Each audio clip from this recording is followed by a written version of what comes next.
Gusto mo bang pumunta ng langit kahit buhay ka pa? Pero syempre, dapat mabait ka kagaya ko. Pero hindi mo na kailangan maging pogi, kagaya ko pa rin. Tara, at dadaling ko kayo sa langit para ma-feel nyo kung paano maging angel kagaya ko. At dito lang yan sa Garin Farm, San Joaquin, Iloilo. Kaya let's go! 5:50 nga pala kami umalis galing Iloilo City to San Joaquin ayon kay Google Maps. 2.5 hours and 104 kilometers times 3 divided by 48 to the square root of 4. Ewan ko sa'yo, wala talaga sa plano namin na magmotor. Kaya lang short na sa budget eh. Mas makakamura kasi kapag nag-rent ka lang ng motor tapos i-DIY mo yung mga tour mo rito. Pwede ka pa mag-stop anytime, anywhere. Kagaya sa mga ganitong arko. Mas gumanda nga pala yan nung tumayo ako sa gitna. Nadaanan din namin yung Vanishing Mansion na featured din to sa KMJS. Para nga pala akong hotdog dito sa freezer guys. Since wala sa plano namin na magmotor, syempre wala rin kami dalang gear. Naka-shorts lang ako, walang jacket. Buti na lang may long sleeve. Ganito pala pakiramdam ng hotdog sa freezer. Sobrang lamig. Meron din palang UP dito guys. Alang di nila ako pinayagang pumasok dito kasi sabi nila masyado ka ng matalino, hindi ka na nababagay sa mundo ng mga tao. At yung isang pahirap dito sa akin sa biyahe, yung salamin ng helmet ko puro gas-gas. Para ako nanonood ng Japanese. Blurred. Yamete ko dasay. Nakadating nga pala kami dito ng eksaktong 7 AM. Pag pupunta ka pala ng pavilion guys, pwede ka maglakad, pwede ka rin mag-golf cart. Ito yung mga rates nila. Pero dahil nagbabagong buhay na ako, mas pinili ko maglakad. Bawal na kasi dalhin yung motor sa loob. Siguro mga kalahating kilometro din papuntang pavilion. Kaya mahaba-habang lakaran din tapos paakyat. Buti na lang si kuya, pinasakay kami na libre. Sabi niya sabay na daw kami hanggang pavilion. Kaya lang...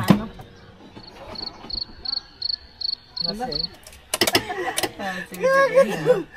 Lakaw na lang ta. Tulak. Lakad na lang. It's a prank. Kala ko makaswerte na kami.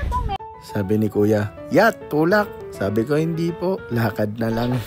Parang mas madali dito sa dinadaanan naman. At sa wakas, nakadating na din kami dito sa pavilion kung saan ang entrance papunta ng cross. Pagpasok nyo dito guys, marami kayo makikitang hayop na hindi gumagalaw. Nakita ko nga pala dito si Edan at Eva. Sabi ko, Gar, musta? At kada hagdanan na matatapos mo, ganito yung mga makikita mo. Mukha lang mababa pala, pero taas din pala niya. Yeah. Ganda. Nung paglapit ko dito, kala ko mga tindahan ng mga rosary, bracelet, yung pala mga offerings to. At ito yung daan papuntang Divine Mercy. Pag andito ka na sa part na to, maririnig mo na yung heavenly sound trip sa loob.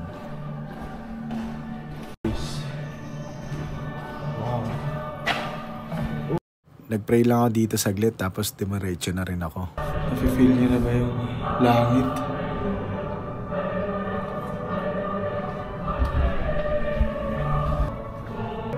Galing talaga yung feeling. Pagpasok mo dito oh my God! Ito yung exit? Ayoko muna umi-exit. Sumilip lang ako. Nakakapanindig ko lang ikot. Here. Napasok na tayo sa langit.